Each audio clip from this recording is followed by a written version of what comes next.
Guys, welcome back to my channel. তো আজ হচ্ছে আমার পরীক্ষা শেষ, তো আমরা তিনজন মিলে গেছিলাম ঘুরতে। এটা হচ্ছে সুমি, এটা হচ্ছে শুভ। আমরা তিনজন মিলে গেছিলাম প্রথমে গোবিন্দ মন্দির, দেন ফুচকা খেলাম, সেটা ক্লিপটা নেওয়া হয়নি।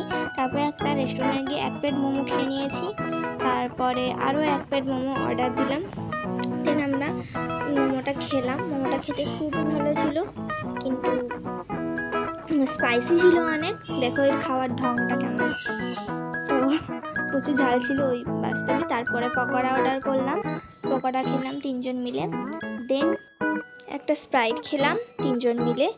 দেন আমরা সুমিকে টোটোয় উঠিয়ে আমি আর শুভ মিলে বাড়ির দিকে রওনা হলাম। তো তোমাদের কেমন লাগলো ভিডিওটা অবশ্যই জানাও। ভালো লাগলে একটা লাইক করে দিও, আর সবাই ভালো থেকো, সুস্থ থেকো। বাই।